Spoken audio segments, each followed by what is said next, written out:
Apartment কেনা একটা খুব বাজে আইডিয়া, স্পেশালি ঢাকাতে।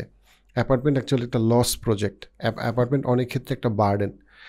সো আপনার একটু ভাইয়া এক্সপ্লেন করেন আমাদের জন্য যে অ্যাপার্টমেন্ট কেন লস প্রজেক্ট। অনেকেই তো ভাবে সে অ্যাপার্টমেন্ট কিনবে তারপর বিক্রি করে দিবে, বা এই অ্যাঙ্গেল অনেকে চিন্তা করে। লস প্রজেক্ট কেন? আচ্ছা, অ্যাপার্টমেন্ট লস প্রজেক্টের মানে অনেকগুলো যা সাইড থেকে আমি বলতে পারি, বাট প্রথম যে জায়গাটা আপনার যেটা বোঝা উচিত সেটা হচ্ছে গিয়ে যে আপনার জন্য ভাড়া বাসায় থাকা বেটার, এবং যে বাসায় আপনি কিনছেন সেটা ভাড়া দেওয়া বেটার। একটা এক্সাম্পল দিই। এক্সাম্পল হইলো এরকম, মানে আমি একদম সহজ জায়গা থেকে শুরু করতেছি। ধরেন ধানমন্ডিতে একটা ফ্ল্যাটের দাম হচ্ছে গিয়ে 5 কোটি টাকা। এখন ধরেন ওই 5 কোটি টাকার ফ্ল্যাটটার বাসা ভাড়া হচ্ছে গিয়ে আপনার এখন 60,000 টাকা, রাইট? তো এখন আপনি ফ্ল্যাটটা কিনলেন 5 কোটি টাকা দিয়ে, which is quite a big investment. 5 crore টাকা দিয়ে কেনার পরে এটার দাম আরও কতটুকু বাড়বে এটা অনিশ্চিত, এবং এটার দাম কমতেও পারে, কারণ এটা পিকে রিচ করে ফেলছে, হয়তো এটা বলা মুশকিল। কিন্তু আপনি যদি ওই 5 কোটি টাকা দিয়েই আপনি যদি লেটসে আজিমপুরে বা হাতিরপুলে বা ইভেন বাড্ডাতে আপনি যদি ফ্ল্যাট কিনেন, আপনি যে পরিমাণে ফ্ল্যাট কিনতে, আপনি অ্যাপ্রক্সিমেটলি 5টা ফ্ল্যাট কিনতে পারবেন, বা আরও বেশি, কোনো ক্ষেত্রে 7টা ফ্ল্যাট কিনতে পারবেন। এবং ওই 7টা ফ্ল্যাটে আপনি আসলে কত টাকা ভাড়া পাবেন? 2 লাখ টাকার বেশি। 2 লাখ টাকা না হলেও অ্যাটলিস্ট আপনি 1.5 লাখ টাকা ভাড়া পাবেন। সো এবং ওই ফ্ল্যাটগুলো যেহেতু ছোট, ওগুলো বিক্রি করা ইজি, এবং আপনার রিস্ক ডিসেন্ট্রালাইজড হয়ে যাচ্ছে। তার মানে কি, যে আপনি যদি 5 কোটি টাকা দিয়ে ফ্ল্যাটটা না কিনে আপনি যদি থাকতেন, এবং ওই টাকাটা যদি আপনি আসলে আজিমপুর বা হাতিরপুর বা বাড্ডাতে ইনভেস্ট করতেন, তাহলে আপনার প্রতি মাসে 90,000 টাকা আয় হইতো, এবং আপনার ফ্ল্যাট দাম বাড়তো। সো এখানে একটা হিউজ অপরচুনিটি কস্ট আপনি কিন্তু মিস করছেন। এটা গেল একটা পার্ট। আরেকটা যেটা হচ্ছে গিয়ে যেখানে বাঙালি, এটা আমেরিকান ড্রিম থেকে আমরা শিখছি, বাট আমেরিকান ড্রিম থেকে এটা হয়ে গেছে বাঙালি ড্রিম, ওয়ার্স্ট ভার্সন। তো যেটা হইলো সেটা হচ্ছে মানুষ একটা বিরাট লোন নিয়ে ফ্ল্যাট কিনে, রাইট? সো ধরেন একটা ফ্ল্যাটের দাম হইলো 1 কোটি টাকা, সে 25 লাখ টাকা ডাউন পেমেন্ট দেয়, এবং তারপরে বাকি 75% সে লোন দেয়। এখন খেয়াল করেন, সে মনে করতেছে সেটা অ্যাসেট কিনছে, কিন্তু এটা অ্যাসেট না। কারণটা হইলো, সে নিজে থাকুক বা অন্য জায়গায় থাকুক, সে আসলে এটাতে থাকার কারণে ধরলাম সে অন্য কাউকে দিছে। এখন সে দেখা যাচ্ছে সে প্রতি মাসে ওই 1 কোটি টাকার ফ্ল্যাট থেকে সে ভাড়া পাচ্ছে 25,000 টাকা, কিন্তু তাকে ব্যাংকে দিতে হচ্ছে 32 বা 35,000 টাকা, কোনো ক্ষেত্রে 40,000 টাকা। তার মানে প্রতি মাসে আপনাকে 15,000 টাকা লস দিতে হচ্ছে। তার মানে আপনি মনে করতেছেন আপনি আসলে একটা অ্যাসেট কিনছেন, বাট আপনি আসলে একটা লায়াবিলিটি কিনছেন। এবং যদি আপনার কোনো ফাইন্যান্সিয়াল ক্রাইসিস হয়, লেটসে ক্যান্সার হইলো বা কিছু হইলো, যেহেতু আপনার আর অন্য কোনো সেফ গার্ড নাই, সো আমি গুড লোন ব্যাড লোনে যাচ্ছি না, বিকজ এটা অ্যাডভান্সড হয়ে যাবে, বাট আমি এতটুকু বলতেছি যে তার মানে কি, আপনি আসলে একটা লায়াবিলিটি কিনছেন, আপনি কিন্তু আসলে অ্যাসেট কিনেন নাই, আপনি একটা লায়াবিলিটি কিনছেন। আরেকটা যেটা বড় প্রবলেম সেটা হচ্ছে যে অ্যাপার্টমেন্টের একটা খুব ফাস্ট একটা ডিপ্রিসিয়েশন কস্ট আছে। অ্যাপার্টমেন্ট ডিপ্রিশিয়েট হয়, মানে মিনিং এই জিনিসটা দাম কমতে থাকে। হয়তো প্রথম 5 বছর বাড়তে থাকে অ্যাপার্টমেন্ট, বা তারপরে এটার দাম কমতে থাকে যদি না জমির দাম ওই হারে বাড়ে। সো ওই ডিপ্রিসিয়েশন কস্টটা কারণ মানুষজন আমার একটা বাড়ি, ঢাকা শহরে একটা থাকার ঠিকানা, এটাকে বেশি রোমান্টিক বানায় ফেলছে। এতে এত রোমান্টিক হওয়ার কিছু নাই। আপনি নিজের ফ্ল্যাটে থাকেন, পরের ফ্ল্যাটে থাকেন, দিনের শেষে আপনার দারোয়ান যদি বদরাগী হয় সবার সাথে খারাপ ব্যবহার করবে, আপনার আশেপাশের নেইবার যদি খারাপ হয় সবার সাথে খারাপ ব্যবহার করবে। এটা জাস্ট একটা মানসিক প্রশান্তি। বাট প্র্যাকটিক্যাল রিয়ালিটি হচ্ছে যে এটা আসলে এমন কোনো প্র্যাকটিক্যাল এসেন্স বা প্র্যাকটিক্যাল ভ্যালু নেই। Rather you should be very smart in investing, এবং ওই জায়গা থেকে জমিতে ইনভেস্ট করা অনেক বেটার। আপনি যদি অ্যাপার্টমেন্ট কিনতে পারেন, বাট অ্যাপার্টমেন্ট কিনলে আপনার অ্যাপার্টমেন্ট কেনা উচিত ওইটা চিন্তা করে যে কোনটার মনিটারি গেইন ভালো, রাইট, রিটার্ন ভালো। কারণ আপনি সবসময় একটা বড় অ্যাপার্টমেন্টে ভাড়া নিতে পারেন, এবং ভাড়া অনেক কম ঢাকাতে কম্পেয়ার টু ইউরোপ এবং ইউকে। আমাদের কিন্তু তুমি যদি ওই রেশিওটা চিন্তা করো যে অ্যাপার্টমেন্টের দাম এবং ভাড়া, তুমি দেখবা যে আমাদের দেশে ভাড়া হাস্যকর রকম কম। So compare to the asset price. So সেই ধরেন একটা ইউরোপ বা আমেরিকাতে একটা 5 কোটি টাকার অ্যাপার্টমেন্ট বা বাসার ভাড়া মিনিমাম 2 লাখ টাকা হবে বা 2.5 লাখ টাকা হবে।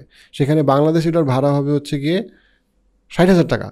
সো ওই রেশিওটা কিন্তু বাংলাদেশের ক্ষেত্রে ডিফারেন্স। সবসময় বাংলাদেশে ভাড়া থাকা ভালো। আপনি বড় বাসায় ভাড়া থাকেন, ছোটো বাসা কিনে ভাড়া দেন, আপনি অটোমেটিক্যালি বেশি আসবে। সো অ্যাপার্টমেন্ট আপনি কিনতে পারেন, কিন্তু অ্যাপার্টমেন্ট কিনলে আপনার ওই অ্যাপার্টমেন্ট কিনা উচিত যেটার মনিটারি সবচেয়ে ভালো এবং যেখানে জমির দাম ওই হারে বাড়তেছে। এবং অবশ্যই আপনার ওই 25-75 কেনা উচিত না, যেখানে আপনার সিম্পলি একটা অঙ্ক করা উচিত যে ওইটা আমাকে যা ভাড়া দিবে তার থেকে আমার ইন্টারেস্ট আমাকে আরও বেশি টাকা দিতে হচ্ছে কিনা।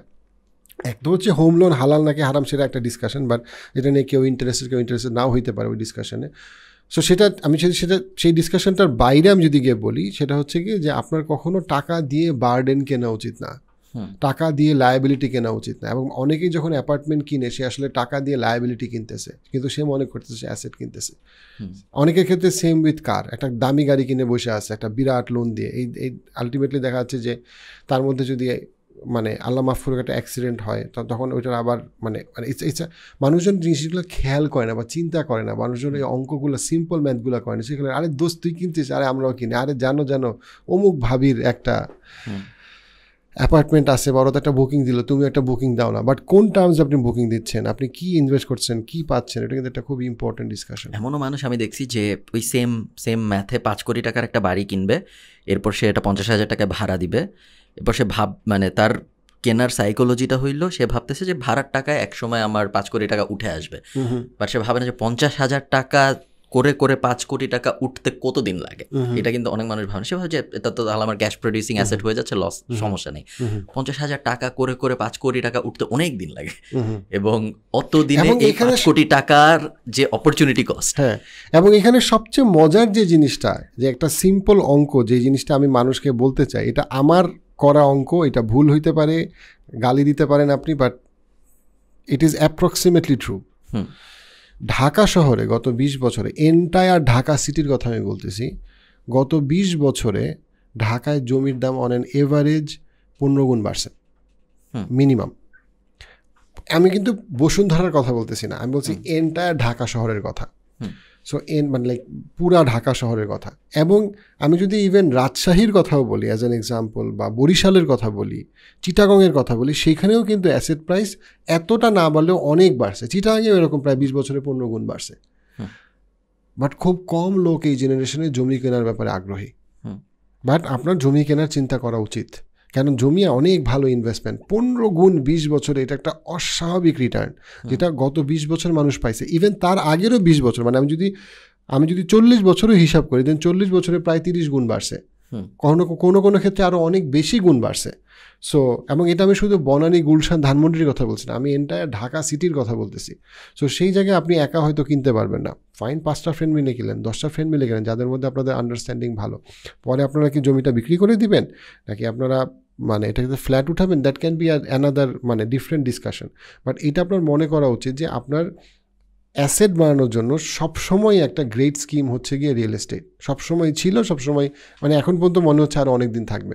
আমি আপনার পুরা সব কথার সাথে একমত। জাস্ট একটা ব্যাপারে, যে আমেরিকান ড্রিম, বাংলাদেশি ড্রিম, ওই ব্যাপারটার যে ইমোশনাল ভ্যালু, ওইটাকে আমি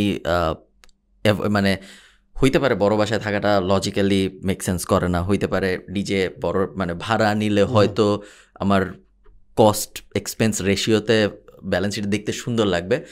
বাট ধরেন যখন এরকম সিচুয়েশন, আমি আপনাকে পার্সোনাল এক্সাম্পল দিই। আমি এখন ভাড়া বাসায় থাকি ডাবলিনে। সো আমি যে বাসায় ভাড়া থাকি সে বাসায় আমি 2100 ইউরো বেতন ভাড়া দিই। সো এবং খুব আহামরি বাসা না, নর্মাল দোতলা বাসা। সো 2100 ইউরো, বিকজ ডাবলিনে হাউজিং মার্কেটের অবস্থা খুব একটা ভালো না, অ্যাভেলেবল বাসা রেন্ট করার জন্য কম। তো এবং আমার প্রত্যেক 2 মাস পর মনে হয় আমি একটা বাসা কিনি, এবং তারপর আমার নিজেকে অনেকভাবে আপনার লজিকটা দিয়ে বোঝাইতে হয় যে আমি ভাড়া থাকি।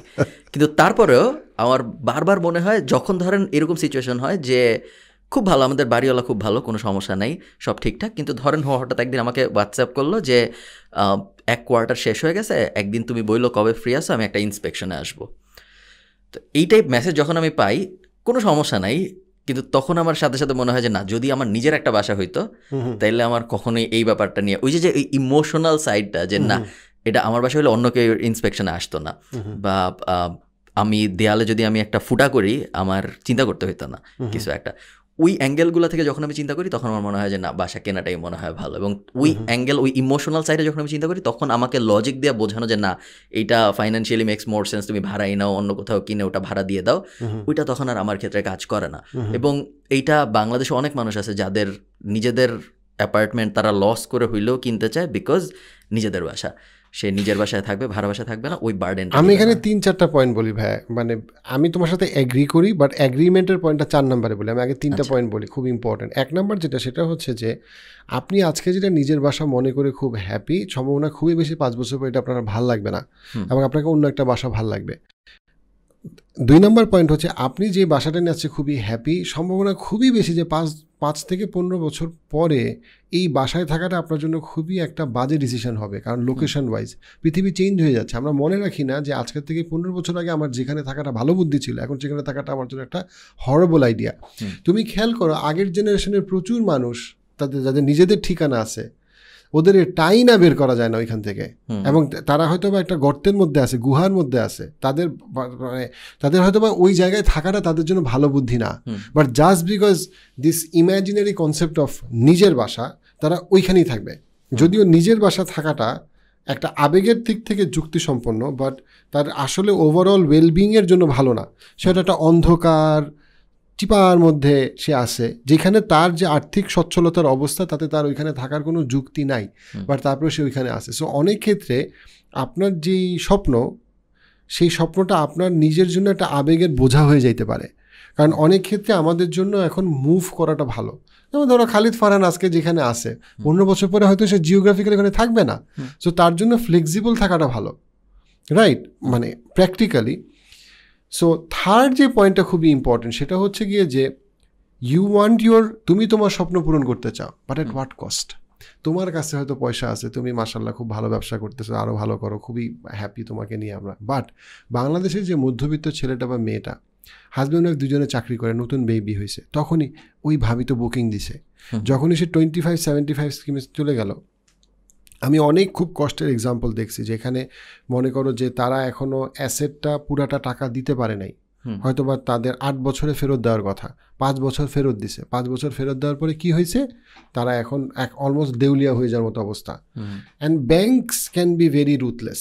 হ্যাঁ, banks are very ruthless. So তারা তোমাকে খুব হাসি মুখে কথা বলবে, হাসি মুখে বাস দিবে, যে তুমি যখন ইন্টারেস্ট দিতে পারতেছো না, তারা ওই ইন্টারেস্টটা কিন্তু তারা তোমাকে বাস দিবে। সো সেই জায়গায় আমি বলবো যে হ্যাঁ, আপনি ধরেন ফর এক্সাম্পল এখন আপনার কাছে টাকা আছে, আপনি বললেন যে জীবনে আর কি আছে, আমি এনজয় করার জন্য, নিজের স্বপ্ন পূরণ করার জন্য আমি একটা ডুপ্লেক্স কিনবো, বাংলো কিনবো, পেন্ট হাউস কিনবো, যা ইচ্ছা আপনি করতে চান।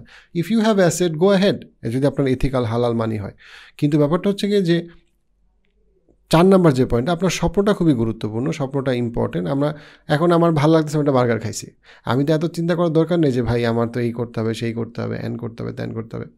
Fine, go ahead if you have that money any. But আমার কাছে মনে হয় যে আমরা যদি একটা অভ্যাস করে ফেলি আনক্যালকুলেটেড রিস্ক নেওয়ার, সেটা আমার জন্য অনেক ক্ষেত্রে বিপজ্জনক। স্বপ্নটা গুরুত্বপূর্ণ, বাট অ্যাট হোয়াট কস্ট, মানে আমি কতটুকু আসলে, আমি কি সীমার বাইরে গিয়ে কি আমি আসলে এটাতে ইনভেস্ট করতেছি কিনা, ওই জিনিসটা ইম্পর্টেন্ট। ওই আপনার কথার মাঝখানে একটা ব্যাপার আসলে খুব ইম্পর্টেন্ট, এটা অনেক মানুষ বুঝে না, যে আপনার কখনোই এমন কিছু করা উচিত না বিকজ আরেকজন করছে, কখনোই না যে আরেক ভাবি ডাউন পেমেন্ট করছে দেখে আপনি করবেন, ওই জিনিস কখনোই আরেকজনের একটা ফাইন্যান্সিয়াল ডিসিশনের উপর আপনার ফাইন্যান্সিয়াল ডিসিশন ইনফ্লুয়েন্সড হওয়া উচিত না।